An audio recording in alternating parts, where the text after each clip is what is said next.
Truth has never been popular. Truth was mocked. Truth was rejected. Truth was misunderstood.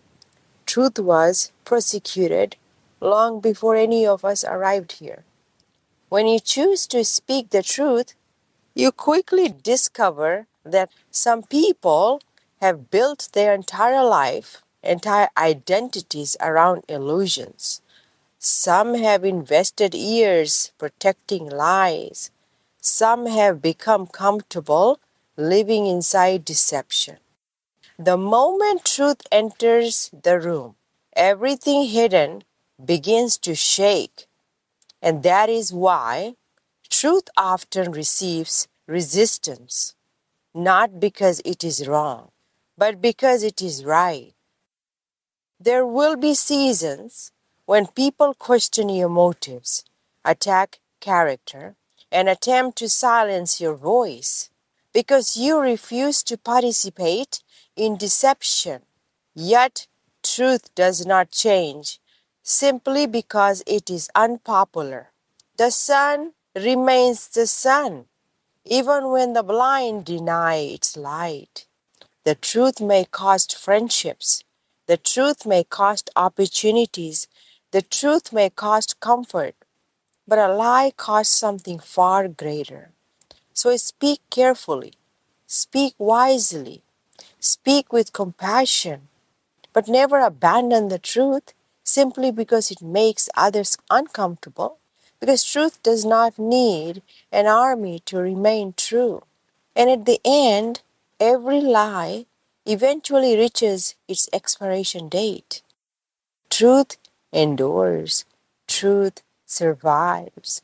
Truth remains standing long after deception has fallen. Understand this. Silence does not equal defeat, and rejection is not always a final verdict. Sometimes it is just the beginning of deeper understanding unfolding over time. And in the end, truth does not need to win arguments. It simply needs to remain intact because what is real will eventually reveal itself.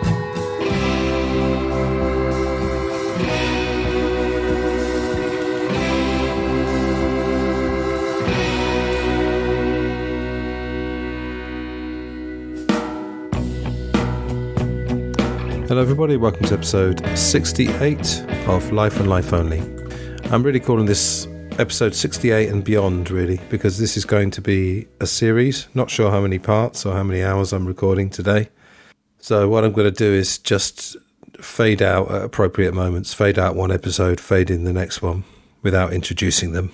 And if at any point I say something like, oh, I mentioned that earlier or I'll mention that later, it means in the series, not the actual episode that you're listening to. I'm sitting here on the afternoon of the 8th of June in England. It's a bit rainy outside, so it's perfect for staying in and doing this recording.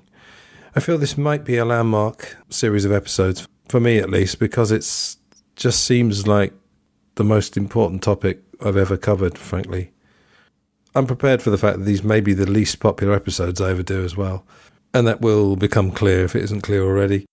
I would like you to listen, if you haven't already, to the previous episode 67. That was going to be part one of this series, but I turned it in the end into a kind of introduction, prelude, whatever you want to call it, a kind of primer episode almost as well, where I did talk about animals a little bit, but it was also a kind of how the world works episode, which is a type of episode I do like to do.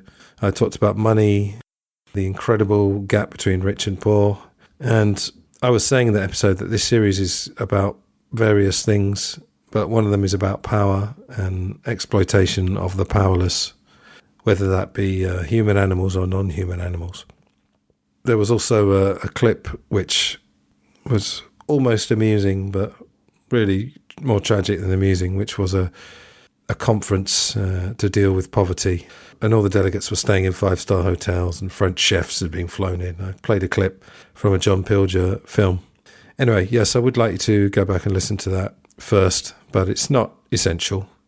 I haven't decided on the final title for this series, but I think I know what it's going to be.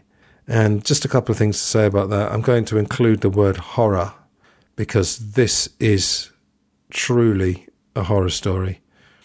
I'll talk in a minute about how I came to research this and the research process itself. I think the title is also going to be about food rather than other ways that animals are used/abused by humans. There are other things, but I just thought not to complicate the title. I think I'm going to go with the title referencing food. But one of the documentaries that some of you may have heard of is called Earthlings. I think it came out in 2005. The director was Sean Monson, who will get more than one mention later on, and it was narrated by Joaquin Phoenix. And in that film, they do talk about the other uses. I think I may have even referenced them in the last episode as well. Things like clothes and entertainment and testing. Another thing I did say on the last episode, I'm going to be talking about exploitation of humans as well. Before we jump right into the topic, I just want to talk about animals in general. Probably most of us have had pets. I've had dogs and cats as pets, either when I was a child in the family home or since then. And one of the things we all grow up with is animal stereotypes. So if you think about cats and dogs, we tend to think of cats as independent, making you work for their affection, not particularly loyal. And then dogs, on the other hand, you have to work harder in one sense because you have to take them for walks.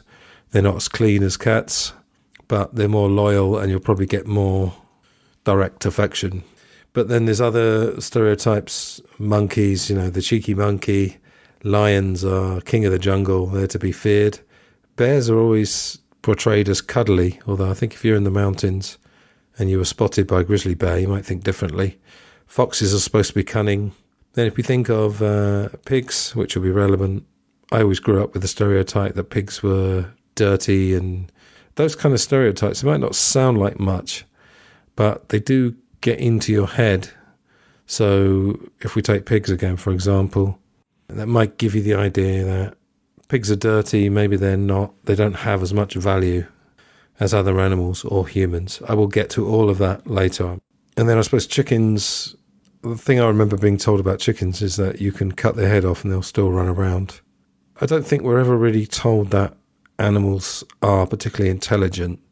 Although dolphins have a reputation for being intelligent, pigs have a reputation for being intelligent. And obviously, if you take Disney movies, when animals are singled out and can talk, suddenly they take on a whole different life. I want to just talk about a couple of experiences I've had. These are insects rather than animals.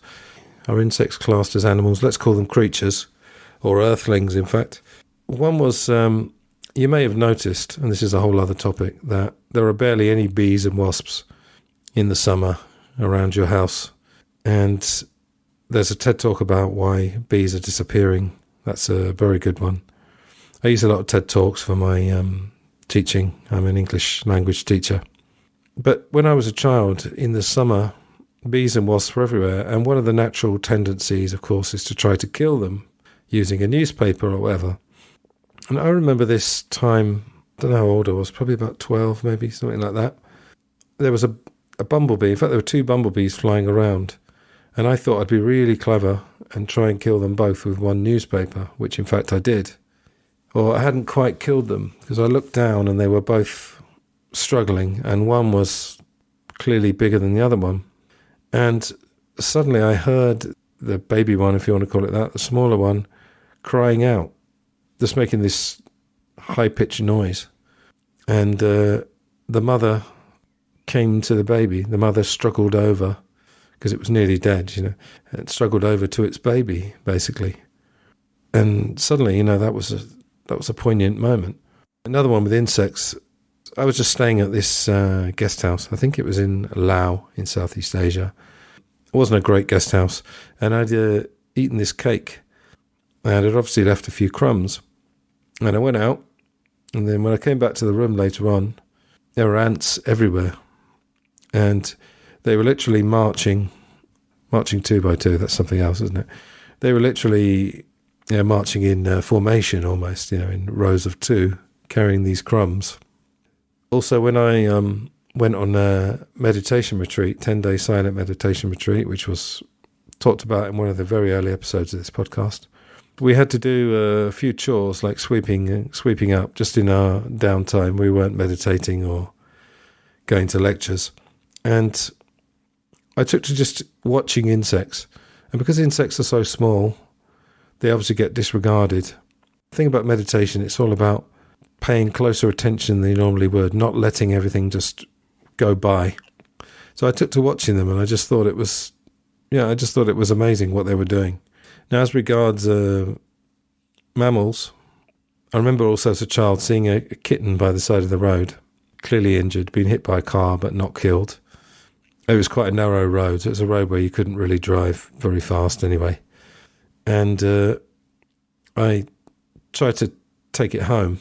I think one of the adults, maybe the street next to mine, said to me, what are you doing with that? Because I was very young.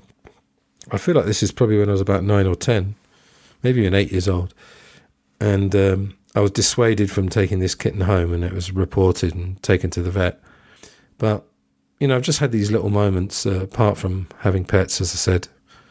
I think lots of people class themselves as animal lovers, obviously. But I would definitely say I try to have respect for every living being. And that's, when I was a child, people would make fun of that, saying that they're God's creatures. But, for example, when there's a fly, I work at a kiosk and sometimes a fly flies in, and I don't feel any need to end its life. I just shoo it away. When I'm stressed out, I do a long walk that ends at a lake near where I live. And one of the things I love doing is just watching ducks and swans doing their thing, and it really calms me. So, yeah, I've just grown to appreciate animals and non-human creatures, if you like. I've also been a bit nasty to pets as well. Nothing terrible, but apparently a couple of times I lifted it's either a cat or a dog up by its tail and was quickly told not to do that. So anyway, that's just a few of my experiences. Now, I've been aware of the issue that we're going to look at in this series. Everyone's aware of it, I think, to some extent. But it's something that it's just been sort of floating around my consciousness. And I did make a dietary change quite a few years ago now, which I've never regretted. I think I mentioned this in the last episode. And yeah, every now and again, I've come back to this issue. But a few weeks ago, I think maybe it was about 4 weeks ago, it was just after David Attenborough had his 100th birthday, I happened upon a video about him. And of course, on mainstream TV, there's no questioning of David Attenborough, anything to do with his nature documentaries. And I'm not here to attack David Attenborough, but it was interesting to see that there was a video challenging some of the problematic aspects of his nature work. And the YouTube channel is called Humane Hancock, and it's run by Jack Hancock Fares. Much more on him in a minute. I need to say, first of all, I understand that the wild is a brutal place, and that if you go into the wild just expecting all animals to be lovely and gentle, that's obviously not going to be the case. But should humans intervene and save them? I will talk about zoos later, but there was something in this video about Attenborough rescuing quote-unquote animals from the wild and putting them in zoos, which I suppose is a bit like if you imagine the wild as a kind of ghetto, a dangerous place that someone grows up in and that's their reality. Taking them out of that and putting them in a zoo is a bit like taking them out of a dangerous area and putting them in a prison, because a zoo is a kind of a prison. I'm sure the people that work in zoos do look after the animals, so it's probably, perhaps you could call it a fairly decent prison, but still a prison anyway. But the whole issue, of course, is intention. Now, I don't have a perfect reading on this, but I tend to think that when animals kill each other in the wild, they don't tend to take it personally. And perhaps they understand perfectly that there's a food chain and that they're part of it. I suppose you could almost say humans perhaps do that in the, intelligence food chain, or some people perhaps are not destined to get the top jobs, that's what I'm saying, so they accept their position or accept their lot. Now, Chris Ryan, who I mentioned in the last show, he will tell you that many animals in the wild have a good time and then get eaten, but that being eaten is such a short part of what's otherwise a decent life. Others say their lives are short and brutal. I should mention at this point, because it's kind of adjacent to Chris Ryan, the Joe Rogan hunting argument. He kills with one shot, or tries to kill with one shot, to get good, untainted meat and spare the animal a more violent death at the hands of another animal. The argument, of course, is should you take away life to create a quicker death? Also, not everyone's got Joe Rogan's resources. Not everyone can hunt to get their meat. So if you do decide that you still want to be a meat eater, that's not going to be so easy. You're going to be compromised, really. I do support donations to animal conservation charities. I'm in favour of peaceful protest, of course. I mean, protest is even a bit of a loaded word. Let's say activists instead. Doing events to do with activism, interacting with the general public and so forth. While we're talking about the wild, just want to make a couple of other points. The opinion I just expressed about animals knowing their place in the wild, that's an opinion that's still evolving. A lot of the stuff I'm going to talk to you about in this series, I'm pretty sure about, but there are other things where I could be swayed either way. The number of animals in the wild, there have been efforts to calculate it, and I mean, it is just an incredible number. I mean, if you include ants and roaches and that kind of thing, it's a number that's almost impossible to even think about. But if activists do want to focus on animals in the wild, I'm certainly not against that. I think my focus is going to be on the slaughterhouse and farming aspects of it.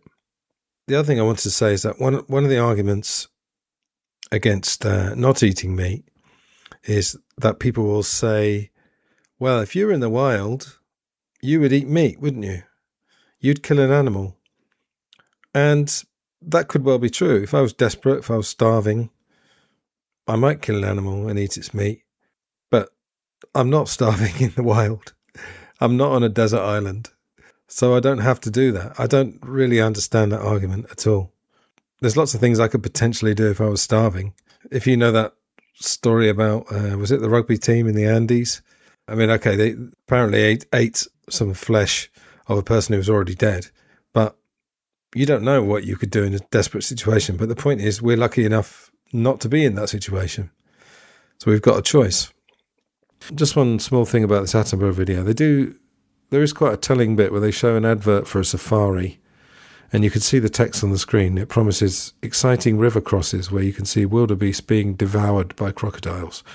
And Jack Hancock on this video said, imagine if that was humans, if that was advertised in the same way that humans were doing that to each other. Of course, way back when, that would have been the case. Talking of that, Jack had another video called Everyone Thinks This Is Normal. In 200 Years It Won't Be. Just about 4 weeks ago.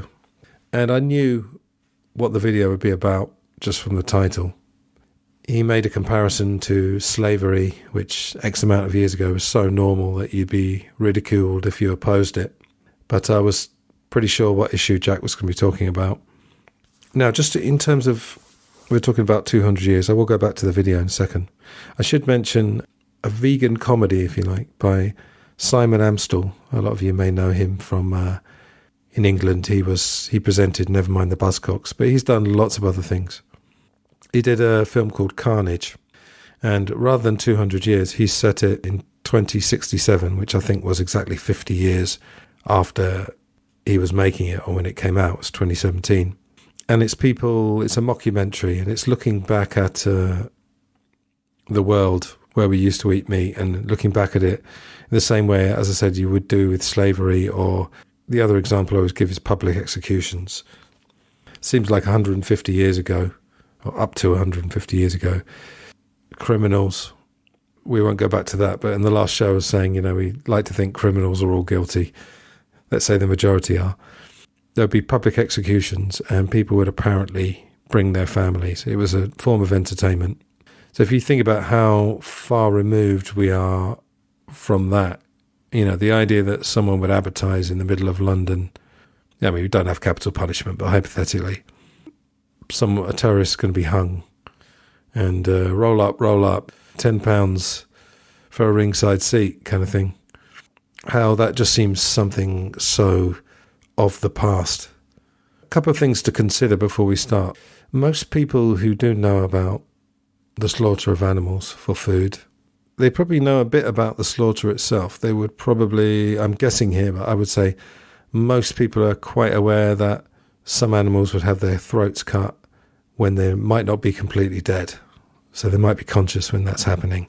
But then they probably would think they get their throat cut, it's very quick. Because that's probably what I would have thought until quite recently, I think. What they probably don't think about is what precedes it in terms of conditions and treatment, plus the psychological torment and the total lack of the 4 things that I was talking about in the last episode: respect, compassion, sympathy, and mercy. People have heard of battery hens, but they think when they buy free-range eggs, they could feel better and say, this is free range. You know, they got loads of space. They're just happy eggs. I mentioned the Happy Egg Company advert as well last time. I mean, we know about all this stuff happening. We know about things like sacrifices to the gods happening to humans and to animals. And again, that seems like something that happened a long time ago. Of course, in the whole history of Homo sapiens, which is supposed to be about 300,000 years, I mean, that's a blink of the eye. 150 years, even 300 years. Like I say, with these things, we get outraged and we say things like, I can't believe we let that happen. And that's basically what is said in Carnage, this comedy. But just wait until you hear some of the things I'm going to talk about. I do think it's only fair to issue some kind of trigger warning at this point. I'm presuming that you've read the title anyway before starting to listen. But I think it's too easy to say, well, people need to hear this. You shouldn't give them a get-out clause. But let's imagine that someone listens to this series and suddenly is so horrified that they want to change their diet, but they might have kids and other family members, and it's not as easy to just overhaul the diet of your family. What I'm going to talk about, I'm not going to be pulling any punches. But I'm not going to be, I said in the last show, I'm not going to be trying to guilt anybody. I will be talking about moral arguments, but I'm not going to be, I don't think you'll feel as you listen to this that you're being attacked in any way. I'm just laying it on the line. So when I started researching this about 4 weeks ago, I was sort of thinking, if the truth is 5 or 10 times worse than I thought it was, I might just do a short episode, perhaps just one episode, just talk about some of the main things I've learned and try to convey the scale and the nature of slaughterhouses and factory farms. But going from what I think the average meat eater might know about this, the truth is far, far worse. I mean, I can't put a number on it, but we could say 200 times worse, 500 times worse. So on Jack's video, he just goes through some of the things that happen to animals. Pigs, first of all. I think I'm quoting actually from Jack himself. If an animal has no economic value, it's often left to die. Sometimes pigs are killed by being smashed to death on the ground. And this is on video, by the way. I've seen this multiple videos. Tail docking, which is a slightly euphemistic term. What they do is they don't normally remove the whole tail, but they remove part of the tail of a pig. And this is so that other pigs can't start eating their tail, so trying to cannibalize them. But the logic goes, the reason that they would be trying to cannibalize each other is not because that's what they normally do, but because of the situation of extreme confinement and discomfort that they've been put in. So essentially, you're mutilating the animal to save them from potential violence that you have created by putting them in this situation. Baby pigs get their teeth clipped. The reason is that they are born, I think, with 4 sharp teeth, so they need to get those clipped. So the theory behind it is quote-unquote humane. I have to laugh at the word humane, the way it's used in some contexts by people who trying to defend factory farming and slaughterhouses. And they also get castrated. But the 2 words which should strike horror into anybody's heart, without anaesthetic. Again, pretty much everything I'm talking about here, I've seen on video. I made myself watch it because I thought the animals deserve me watching this and knowing the full extent. So yeah, a baby pig, imagine that, gets its teeth clipped. Can you imagine how painful that is? If anyone's seen the film Marathon Man, the famous Is It Safe scene, it really shows you how sensitive the nerves are in teeth. And also testicles removed, castration without anaesthetic. If you do decide to watch these videos, and I'm not encouraging or discouraging them, they're going to be in the show notes. By the way, I'm going to just make the show notes for all the episodes the same. It's going to be a bit fiddly to try and work out which clips come from which. I just thought they're all valid, so I'm just going to put them all in the show notes for each episode. When you hear the screams of baby pigs on these videos, I mean, it might stay with you. And with all these things, a valid thing to say is try and imagine that being done to your family pet. I understand these animals are bred for a reason. They wouldn't exist if they weren't going to be used for this purpose, for food and so forth. But they still have a life, and they deserve respect, compassion, mercy, all of those things. I will be talking about that later on. Jack talks on his video of a moral blind spot, and I'll just comment on that. And also the apparent denial, the almost intuitive denial. I talked on the last episode about sweatshops.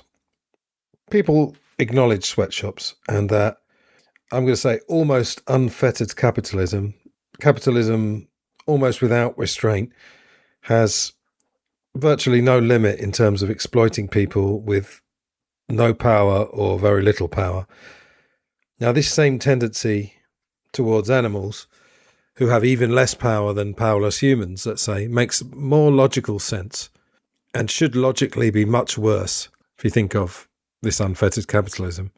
So should then be even more difficult to deny. The torture and hellish treatment of animals for food, just sticking to food for now, is something right under our nose, but it's largely ignored and often laughed at. We'll be talking about turkeys later on in one of the parts. Turkeys and chickens are mocked because they look comical. I was talking earlier about animal stereotypes. And while we open our hearts to each other at Christmas, let's be optimistic about Christmas. Let's forget all the shopping and stress for a while. People probably do have nice moments at Christmas. We laugh at the turkeys and we laugh at what's going to happen to them. I would like you to think about that for a second. I can tell you that around Christmas this year, I will certainly be getting involved in some kind of action. Maybe trying to talk to the public about the apparent importance of eating turkey at Christmas, considering the cost to the animal. I should mention as well a couple of very good TV ads that will be in the show notes. One of them is from Israel and one's from the UK. They are related to veganism, and the slogan is "Make the Connection." So it's a series of ads that are trying to get people to connect what they're eating with the real animal, the sentient being, and what happens to them to create that meal. I don't want to spoil them, but the Israeli one basically involves a couple who are very excited to have some lamb and they want extra fresh, and a real lamb, a baby basically, is brought out, and the female of the couple is handed this lamb, and suddenly everything changes and she starts to hold it as you would a baby, because it is a baby. Now, I had to slightly chuckle at the fact that they used a real lamb, and apparently that was controversial. So this just illustrates the point so perfectly that, maybe people objected to, you're using that lamb against its will. You're holding it in a tender way against its will, when you think of what probably would happen to it. I don't know if that lamb in particular was spared. I don't know if they chose a particularly cute looking lamb. They all look pretty adorable when I see them. But yeah, and the other one is much more graphic. In fact, it's really effective. Both of them are, in fact. The other thing I wanted to just quickly mention, this idea of animals as dumb or with limited brains, has been estimated that an adult pig might have the brain capacity of a 3-year-old child. And you could say, well, that's a 3-year-old child that never develops. So it's not making I don't know, it sounds silly, but an intellectual contribution. But Pigs are perhaps supposed to be more developed brain-wise than dogs. I will continuously be making that comparison, asking you to make that comparison with your pet dog or cat. Mother pigs, when they're pregnant and after giving birth, are confined in what are called gestation crates. Again, doesn't sound too bad, does it? But these crates are so small that the pigs can't even turn around. And I mean, they could be in there for months. Some of them are kept almost continuously pregnant. Same with the cows. In terms of chickens, obviously the most useful ones are females. So male chicks are killed sometimes on their first day of life. And it's usually they are macerated. And this is a machine with rotating blades. So I suppose they do die fairly quickly. But when you see a video of this happening on the industrial scale, it just shows you the absolute disregard for life. And on this video, you can sort of hear one squeak after another from the tiny chickens. Other chickens are put in a bag en masse, left to suffocate. The ground up chicks are then used for fertilizer or feed. Chickens normally live up to 10 years or more, and they protect, feed and nurture their young, just like other animals and humans. I think some of this is direct quotes from Jack, so I'm giving him the credit obviously for this and for doing the video in the first place. Chickens are bred to grow extremely big, extremely quickly, to the point where they often can't stand, walk or even breathe. Cows are relentlessly milked to the point of exhaustion.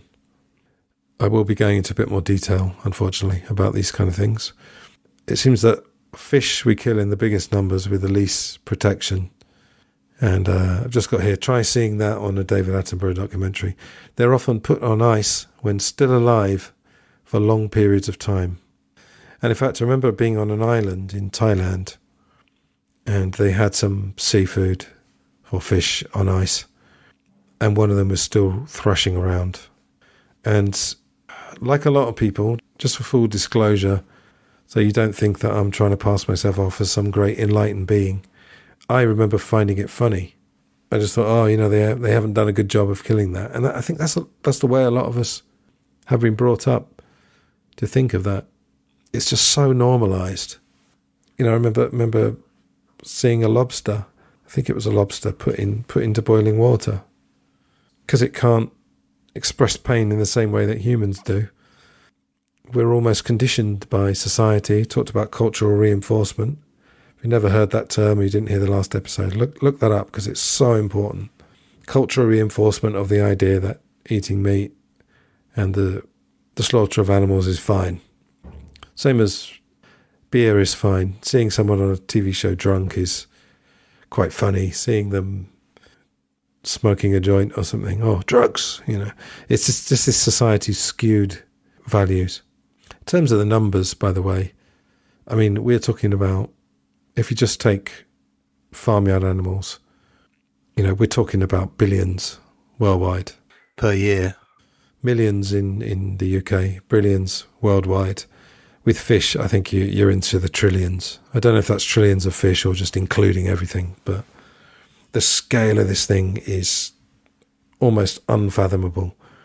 And when you think that of those billions, many of them suffer a miserable life and a gruesome, violent, merciless death. If you think that sounds dramatic, then wait till you hear the rest of it.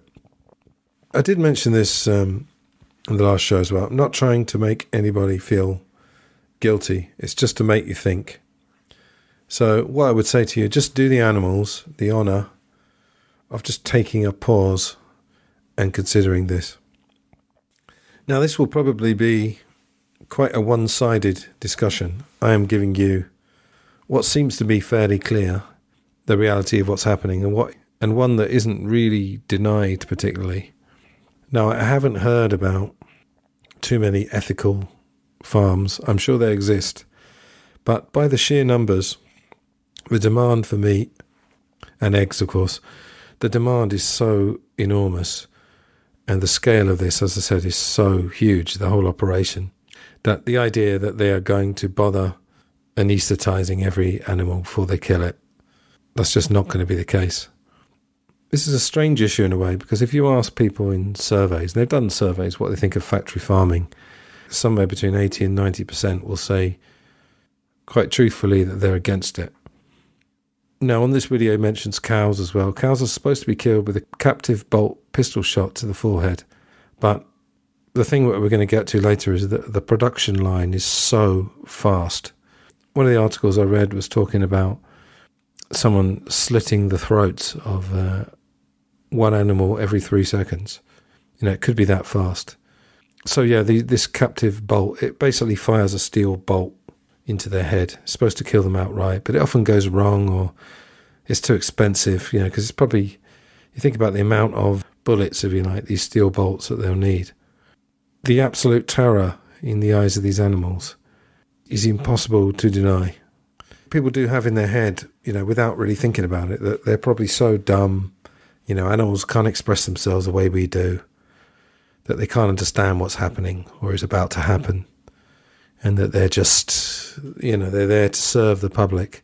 Same way as in the last episode I was talking about, I think a lot of rich people just believe the poor are put there to serve them and to just cheerily get on with their day, living a life which is extremely unfair in many cases. I'm going to quote you some testimony from slaughterhouse workers at various points. Later on I'll have a whole section about that. But perhaps the most telling comment I heard, one slaughterhouse worker says, "You never look the animals in the eyes, or certainly not for more than half a second. The eyes, as the saying goes, are windows to the soul. And if you look at the animals for too long in the eyes, you suddenly realise that they're real." As I said, their eyes are often, they often have this wild look in their eyes, just absolute terror. Just a little tangent here. One of the ways that social media has changed communication, of course, is this idea, and also mobile phones, of texting or sending a WhatsApp, whatever kind of message you send. And one of the effects of this, of course, is that it's taken away the need to confront things that you would normally, if you had to confront a person, say, with something they don't want to hear, you might often do it either face-to-face or on the phone. But now we have this third option of messaging. So I'm sure we're all kind of guilty of this. If we have to have a confrontation that should be face-to-face or on the phone, we often do it with a message. Me personally, I'm not too bad with confrontation. If it needs to be done, I can do it. But the thing I always didn't like of confronting someone face-to-face is looking in their eyes. So yeah, what this slaughterhouse worker said, it really resonates with me. When you look into a creature's eyes, you just suddenly see that they're real almost. Because a lot of these workers will just say, you desensitize yourself. You just deny it because it's a job. More on that later. We've probably all seen videos of rows and rows of animals hung upside down, and I'm sure you've seen videos where they're clearly still alive and screaming and thrashing around. And again, I just say, imagine that's your pet. Imagine your dog or cat that you love and respect as well. We don't really even think of that with pets, do we? That you have to respect them. They've got a life. Imagine that, them being hung upside down. I mean, that would absolutely just break your heart, wouldn't it? How anyone can work in this environment of the slaughterhouse, of relentless blood, this disgusting smell of blood and excrement and all sorts, plus the chemicals, and screaming animals, decay, sadness. If they have other choices, it's quite beyond me why someone would work there. But Jack Hancock's father has been a slaughterhouse worker all his life. From 9 years old, I think he says. I will also be talking about a film that Jack has just made, which relates to a large extent about this issue with his father.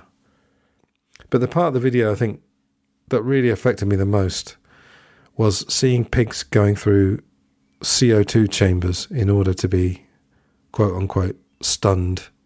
Of course, this has another euphemistic name, controlled atmosphere stunning.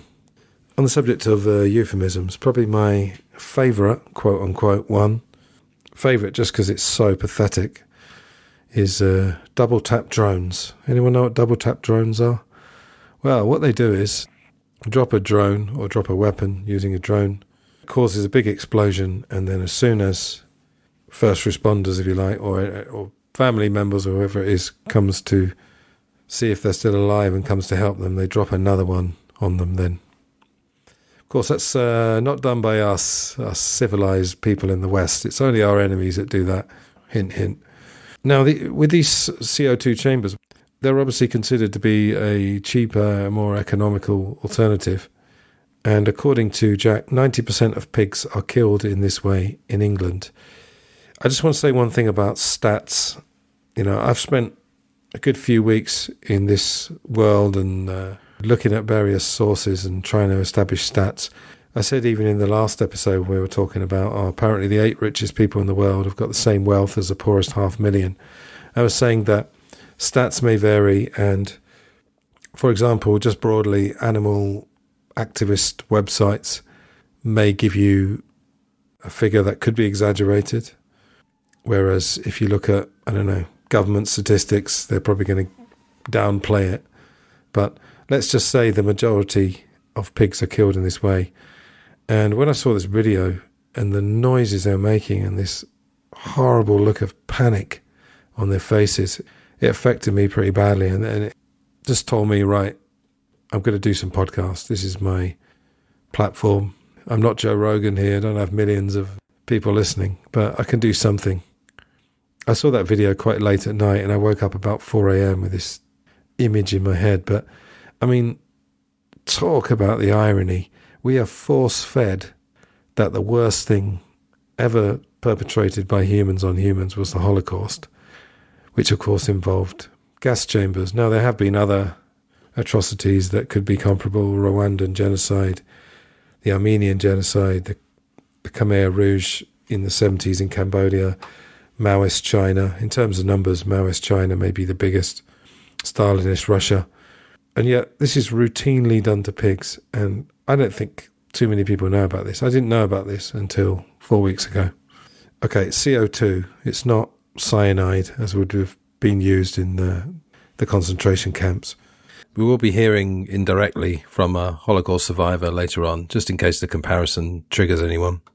But yes, gas chambers. I think the comparison is valid because prisoners of war are confined, treated badly. Of course, they're often fed very little while the animals are overfed. But the conditions are comparable, and the size of your brain and your intellectual capabilities doesn't necessarily mean you should be treated better or worse. Again, I understand that direct comparison maybe isn't fair because, again, the animals have been bred for a particular reason. We will continue to explore that to do with the value of life. Now, the details of this gas chamber, CO2 chamber. Groups of pigs enter a cage that descends into a pit filled with CO2, which is heavier than air and remains trapped at the bottom. Now, I believe it starts with about 30% concentration, then it's put up to about 80, I think. Inhalation of high concentrations of CO2 causes pain because the gas dissolves in the mucous membranes that line the eyes, nose, mouth and lungs, forming carbonic acid. This acid irritates the specialized nerve receptors, triggering the sensation of pain which would feel like burning from the inside out. It creates a sense of breathlessness, hyperventilation and air hunger. It has been compared to drowning, the gasping for air, but you could almost think of it as drowning plus burning. Now, on this website, it says for an average of 3 to 5 minutes, pigs endure agony before they eventually die. During some of this time, pigs can be seen gasping, squealing, convulsing in acute panic and attempting to escape. And yeah, on this video, you just see these pigs. Obviously, there's no escape for them, but they're just trying desperately to get out of this situation.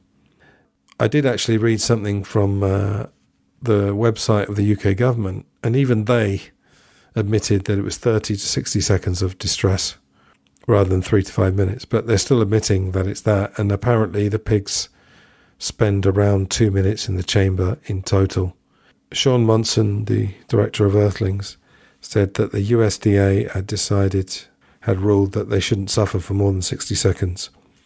Okay, when I was a child, I was on a holiday in Italy and I fancied myself as a bit of a swimmer, and I swam out too far. I was probably about 7 or 8 years old, and I still remember, it's more than 40 years later, that feeling of gasping for air.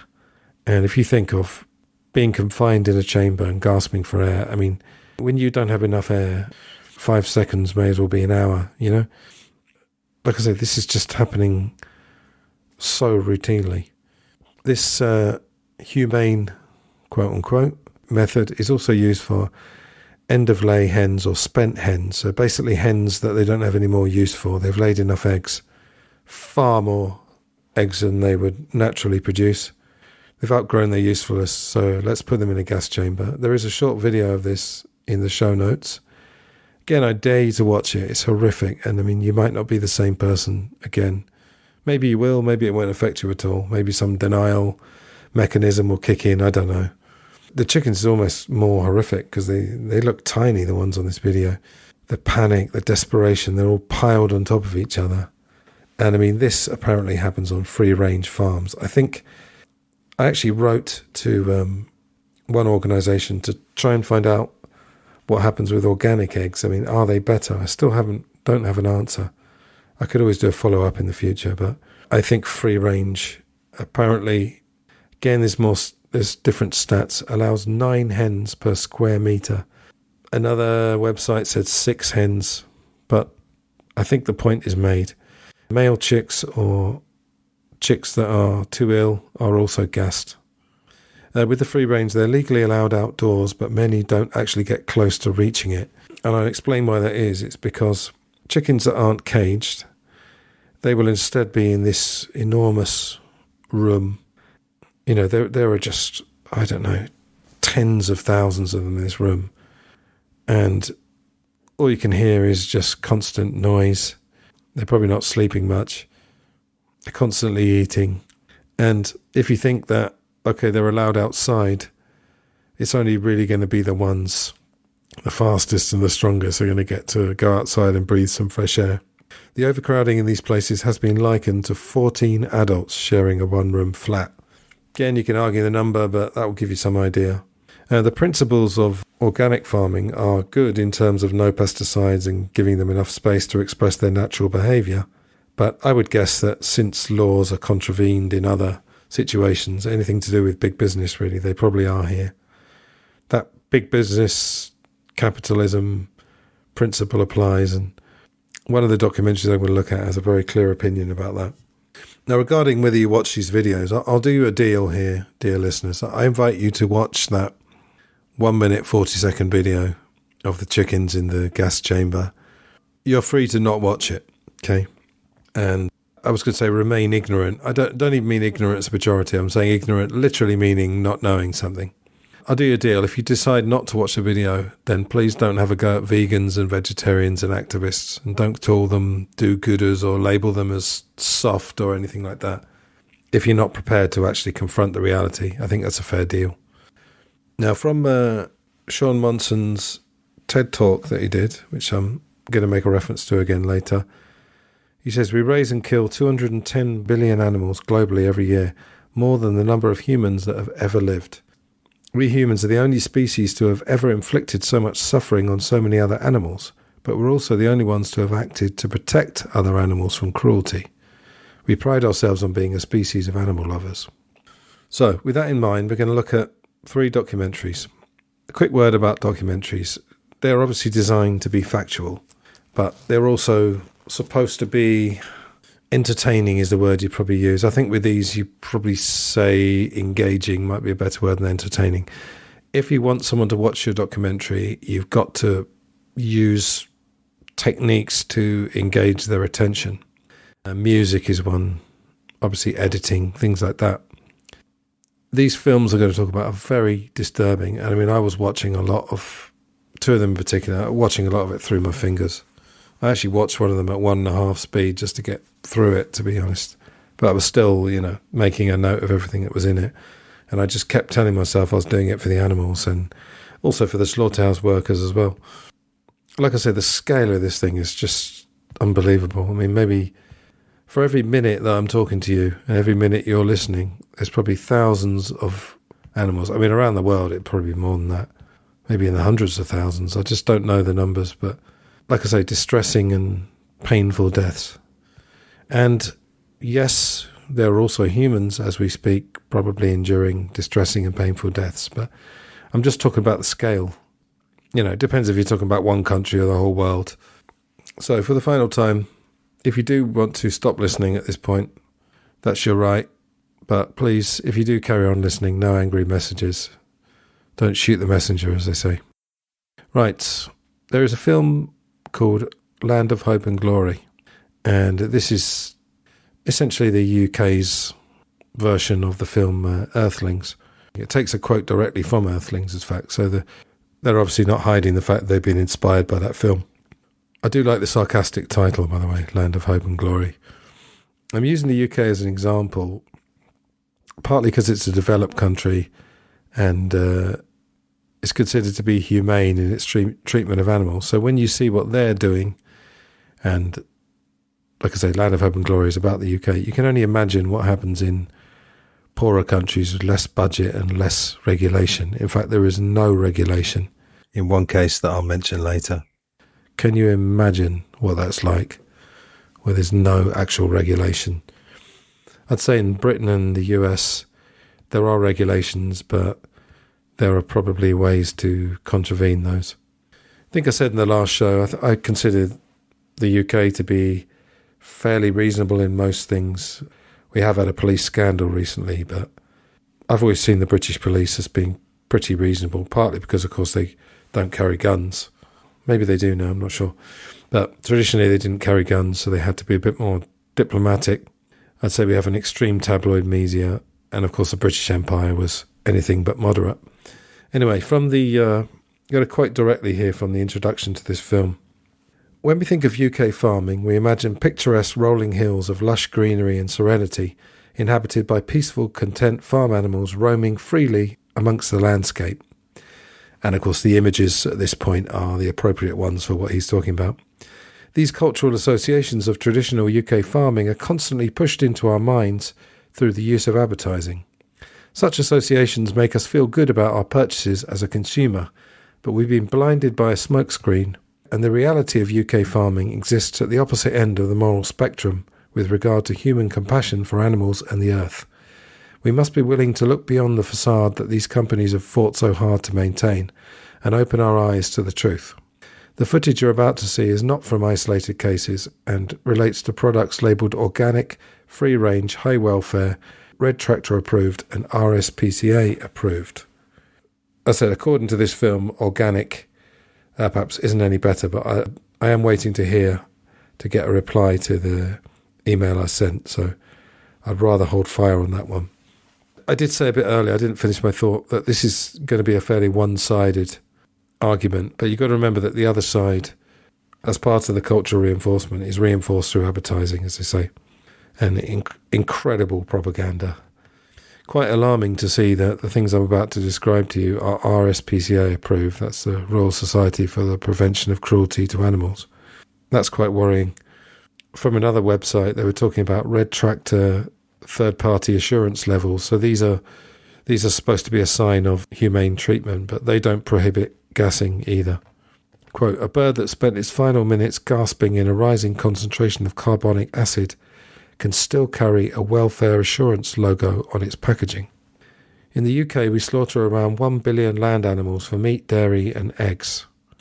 And over this they show images of animals looking sad, bewildered, both adults and babies. And then they quote Earthlings. Like us, these animals embody the mystery and wonder of consciousness. Like us, they are not only in the world, they are aware of it. They also all have souls. That's my note.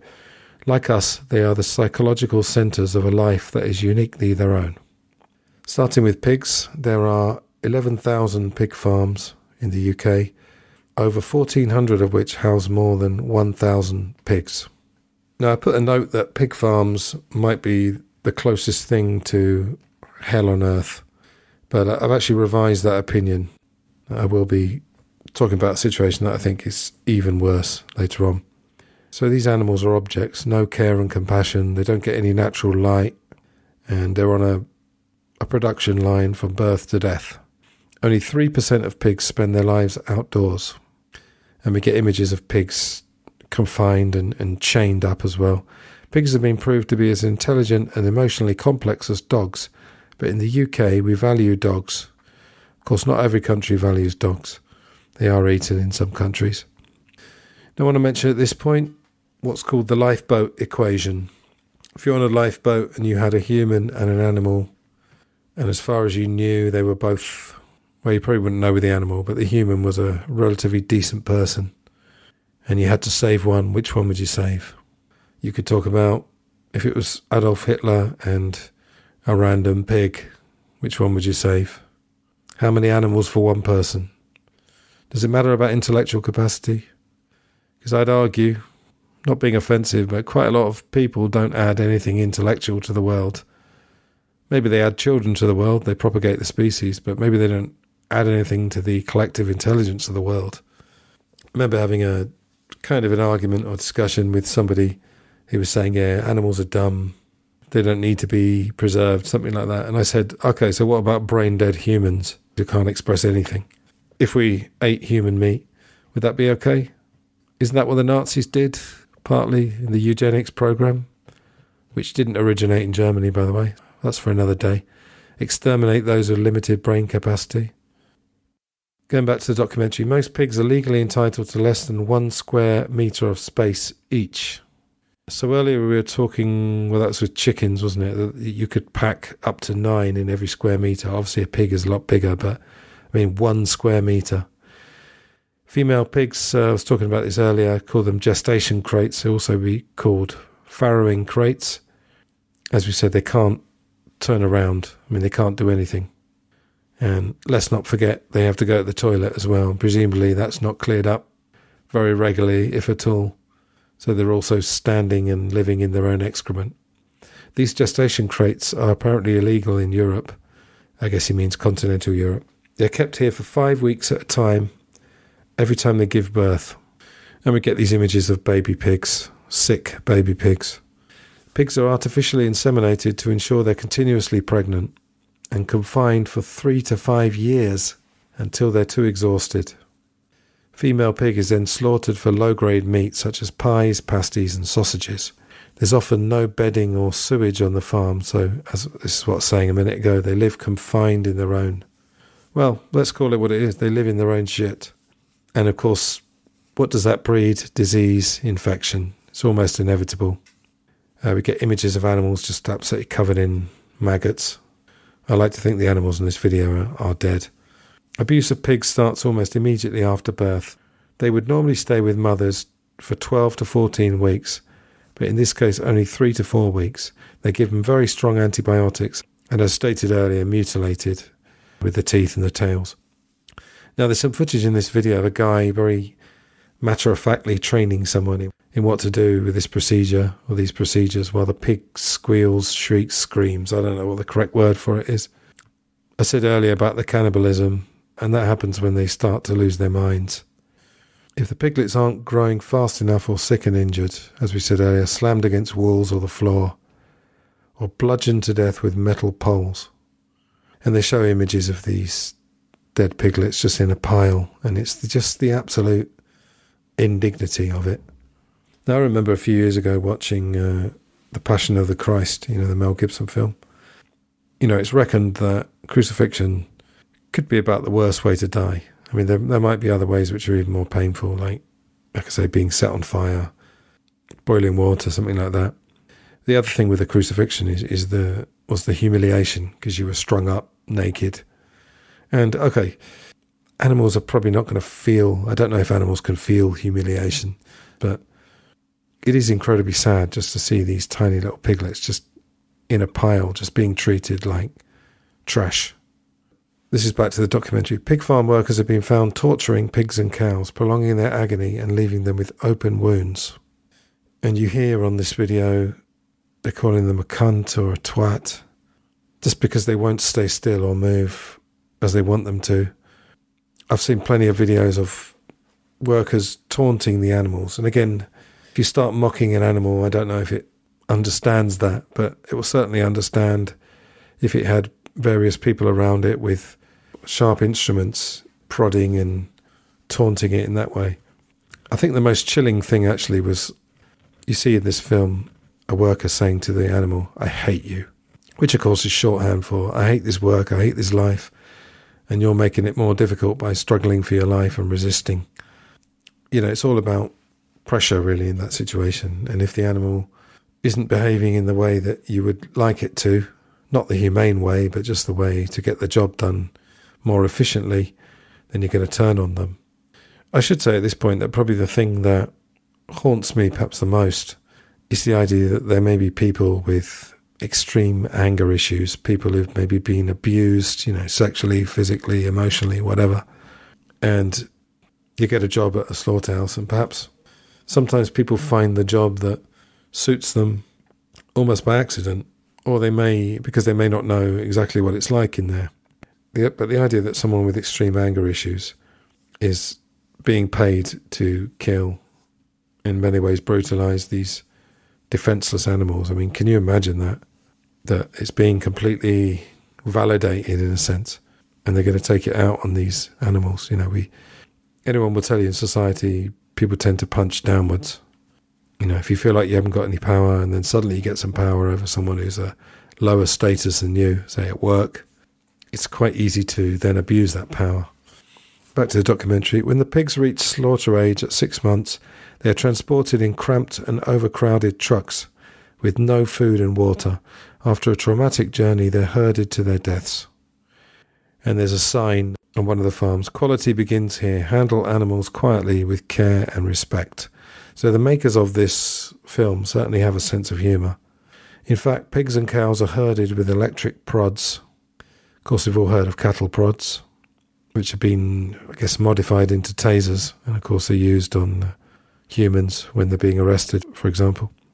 Now, there was a Guardian study in the UK, Guardian newspaper. Yeah, you could call them, the defensive response to that might be that they're left-wing lunatics or whatever, but they've got quite a lot to lose by giving out false information.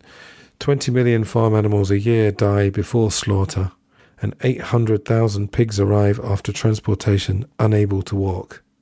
And yes, if you've ever seen photos of them crammed on these trucks, I mean, you'd like to think that the journeys will be fairly short from the farms to the slaughterhouse, but no doubt around the world sometimes they endure, 5-hour, 10-hour journeys. I've heard of even 20-hour journeys, and they're just piled on top of each other. No food or water. Again, even though they're not eating or drinking in this trip, they're going to have to go to the toilet at some point. And you can imagine the stress, and that they might well turn on each other. Now, here's a sobering thought. The pigs that go in the gas chambers, their meat is sold to Tesco, Asda, Sainsbury's, Lidl and Waitrose. And you think about Waitrose, for example, they're supposed to be this upmarket supermarket charging more. I'm not saying necessarily Mr. Waitrose has the whole picture, but that is quite a thing. Electric stunning is often poorly done by rushed workers. 1.8 million pigs a year, this is UK, regain consciousness as they're bled and hung up. Moving on to cows. They're mammals who ordinarily produce milk to feed their children. Here they're constantly impregnated. The semen from a bull is injected into the uterus, and they're constantly impregnated to keep up the milk supply. The farmer puts their hand into the cow's anus, holds the cervix in place before inserting a needle through it. Needless to say, there's probably no anaesthetic administered. The restraining apparatus is sometimes called a rape rack. Now, on that subject, certainly don't want to dwell on that. In terms of value of life, so as we've said, these animals are often bred for slaughter. But let's think about this. So take this scenario. A young girl, let's say she's 17 for argument's sake, who has no intention of having a child, is raped, and she becomes pregnant. And for whatever reason, she decides, could be a religious reason or it could just be a preference, she decides to keep the baby. So that baby is the product of rape. It wasn't planned. But that baby, surely everyone would still think would deserve a life. It might be seen as somewhat tainted if everyone knows the circumstances around which it was conceived, but it would still deserve a life. So if they're going to bring animals into the world, then the animal does deserve respect. Calves, baby cows, naturally feed from their mother for 9 to 12 months, but are taken away within 1 to 3 days to ensure, again, as much milk as possible. This is highly traumatic for both mother and child, and both will cry out as they're separated, and I've heard more than one testimony of this. Now, you might say they're only dumb cows, not as intellectual as humans. Of course, humans are doing a really good job, aren't they, of living here as the dominant species. We've got everything sorted, haven't we? No ridiculous wars or anything, or constant conflict. Yeah, we've really got it sorted, haven't we, with our big brains. Female calves are kept in solitary confinement for up to 6 months. Legally, it should be 8 weeks. The female calf has the same fate as its mother. The process of milking produces 10 times more milk than usual. Over-milking causes infection of the udder. 30% of cows suffer this. The natural lifespan of a cow is around 25 years, but they're sent for slaughter after 4 to 6 years or when too weak. I think we believe, don't we, that dairy cows for milk aren't then killed, but they are, because they're also wanted for their meat. 150,000 are slaughtered while still pregnant. They can suffer pelvic injuries and are put in chains or hobbles for months at a time. Male calves are useless for dairy and less suitable for beef production. 90,000 are shot every year. And I mean, you'd have to say they're the lucky ones if they're killed with one bullet. You know, rather than being brutalised and tortured in an overcrowded and disease-ridden prison. Let's call it what it is. It's a prison. That's what a slaughterhouse actually is. However, those not shot are transported for veal to slaughterhouses in the UK or in Europe. So yes, this is what I was talking about before, about long journeys. Long traumatic journey, no respect, no compassion. They're babies.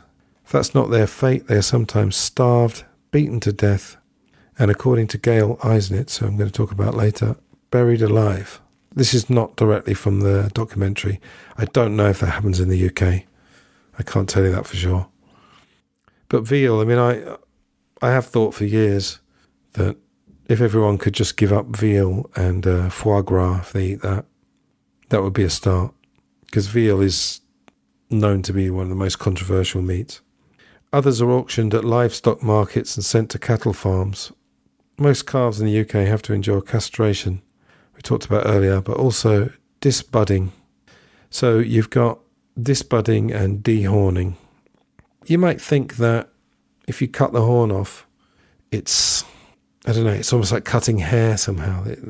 It's not going to have a lot of nerve endings in it, but in fact the horns do have a lot of nerve endings, rather like teeth in a way. So if they're not dehorned, they're disbudded. A hot iron rod is forced into where the horns would grow. Hardly need to say that this is almost certainly done without anaesthetic. For dairy and beef cows, it varies how long they stay outside, but with intensive farming, it's never. Cows are transported and forced into stun boxes, fighting for their lives. I think I mentioned earlier they're captive bolt pistols. It's supposed to fire a steel bolt. And then they're bled. Obviously the throats are cut. But 10% are not stunned properly, so get shot more than once or bled alive. End of part 1.